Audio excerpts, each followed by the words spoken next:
an organization that is made up of the chiefs of police of the municipal police services in Saskatchewan. RCMP are part of this SACP, but I'm not here representing the RCMP today. My questions will be limited to the municipal police agencies. And as I'm sure it's not a surprise, my questions are directed to is it Ms. Deef or Dief? Deef. Deef, thank you. And I'd like to state just for the record to start that it's not my intention to dispute the lived experiences of any of the people interviewed in your submission on the police abuse of Indigenous women in Saskatchewan. I understand and acknowledge that many Indigenous people in Canada have had negative experiences with police dating back many generations, and I understand that there is mistrust between some members of the community and the police. But against that backdrop, I do have some questions. You indicated in your submissions that you did meet with the chiefs of police of the municipal police services in Regina and Saskatoon. In Prince Albert, we had a phone call with them because unfortunately there was a storm that day and we weren't able to meet with them in person. Welcome to Saskatchewan. Approximately how much time would you have spent speaking with the chiefs? I would say in both those cases, it wasn't just the chiefs, as I mentioned earlier. It was, in the Saskatoon Police Service, it was Chief Wayhill and I would say at least 15 to 20 of his colleagues. In the Regina situation, it was about 5 or 6 colleagues. I would say we spoke to them for probably 2 hours, perhaps more. That's the information that I had as well, thank you. And arising out of those meetings, or perhaps it was in advance of the meetings, you had sent quite a detailed list of questions, approximately 48 questions. And those were entered with consent of Commission Council this morning, and I thank you for that, as exhibits 28, 29, and 30. You reviewed those submissions in drafting your report? Yes, we did. And the submissions today didn't necessarily include it, but there were policies and other documents that were provided as part of the response? Sorry, can you repeat your question? I'm not quite... We did provide policies for you as well to review. Right. But those the responses and the policies weren't included in the submission other than by reference related to dual charging and acknowledgements that you had received the letters. Right, well, because as I mentioned earlier, our focus was not on gaps and weaknesses in policy. Our focus was on gaps and weaknesses in practice. And as I've said before, from a policy perspective, from the protocols in place, there are many of them, short of a few weaknesses that I've identified earlier.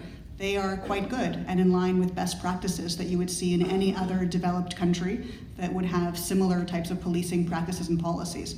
But our issue in terms of the experiences of the subset of women that we spoke to in Saskatchewan was on deviations from the policy, was on weaknesses in terms of providing discretion for certain types of behavior, was on the lack of enforcement of policy. So that's why we didn't go into much detail and analysis about policy in our submission, because that wasn't the focus. Well, I certainly appreciate the acknowledgement and the recognition that the policies certainly are in place, that we are attempting at least to address those issues.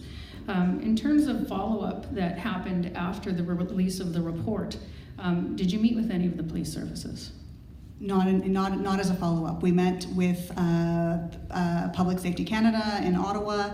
We, because of sort of limited capacity issues, we're not able to sort of go back to each province multiple times. I mentioned both in the meetings that we had with all of the chiefs of police that I would welcome any information from them as to any progress that was made, any developments, any new policies or practices.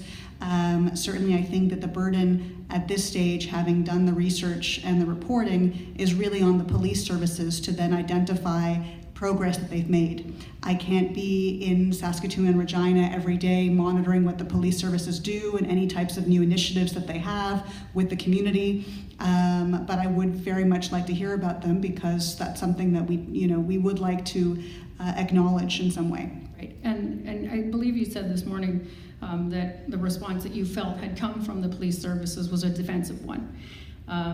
In terms of you released your report, and simultaneously it was actually all of the municipal police services did a news release to release the exhibits that were here this morning, because the police are, proud of the policies and the work that they are trying to do in the communities. So in terms of that then, I guess, well, you're speaking today about accountability and how you feel that accountability is one of the most important things that needs to come out of the research that you've done.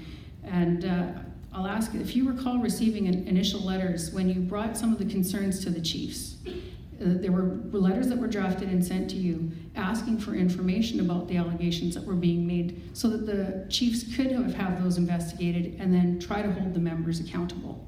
Do you recall receiving those?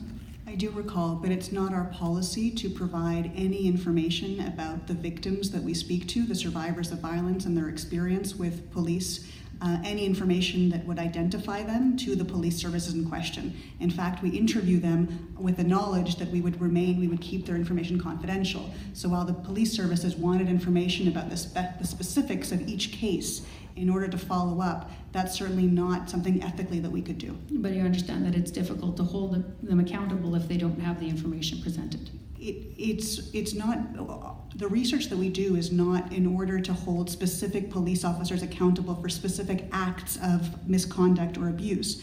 It's to shed light on a pattern and weaknesses in an entire system that could then initiate and trigger a response from the police services. And you understand where I'm coming, though, to say that it's difficult to address that if they don't have the information. I'll move on, thank you. Obviously, I'm not going to dispute that more can be done. But I will say, or would you acknowledge that based on the information that was provided to you, that the chiefs in all of the municipal police services are working hard to build relationships in the Indigenous communities? And I'll specifically refer to the questions 13 and 15 in the submissions from the police services, referring you to pages 12 to 15 of the Saskatoon Police Services submission, 7 to 11 of the Regina Police Services submission, and 6 to 7 of Prince Albert. And they have detailed information in there about initiatives that are being undertaken with communities. There is certainly a number of initiatives in the community that are taking place. Thank you. In terms of another one of the areas that you highlighted was about police oversight. And speaking around civilian oversight, did you speak to the Public Complaints Commission of Saskatchewan? We spoke to both the Public Complaints Commission and then the Civilian Review and Complaints Commission in Ottawa, because there isn't a Saskatchewan branch. RCMP, right? So do you know a lot about Public Complaints Commission, that it is completely independent of police? We know that it's independent of the police, but we also know that it's only an advisory. It only has an advisory function. It cannot compel any of the chiefs of police to do really anything at all. But if the police service, so in Section 48 of the Saskatchewan Police Act, which I'm not expecting you to have intimate knowledge of, Section 48, if a police chief wanted to provide a remedial order in way of discipline, that the Public Complaints Commission has to consent to that before it can be offered. And if they don't consent, the police service has to charge a member with a discipline offense? I mean, I couldn't really speak to that at that level of detail, but that does sound accurate. And so then that would be a way that they do have oversight and some ability to control what the chiefs are doing. If the police chief triggers it, right? It's under it's the police chief that's triggering it. And the problem is that what we're looking for is for the complaints mechanisms to have the authority over the police chiefs in order to trigger action, not the other way around. Thank you. You provided 6 examples of excessive force. And I know that the women you spoke to expressed the concern about making a complaint in fear of retaliation. You've said you didn't report those concerns to the police service. You classified the stories of excessive force, but you didn't get any information from the police about those particular circumstances? No, because as I said, we don't mention specific cases to the police services. Yeah, thank you. That would be a breach of trust. I understand. I believe that you had acknowledged, though, that sometimes force is necessary. Police are authorized and legally justified to use force on occasion. Yes. So it's possible in these circumstances that perhaps force was justified? That just because there's an injury doesn't necessarily mean force is excessive? No, but in these cases, given the information that we knew, it seemed that the force that was being used was disproportionate to the threat against the officer. Based on the information that you had? Right. Thank you. I think I've covered those. I don't have very much time left, but you did talk about the domestic and sexual assault investigations.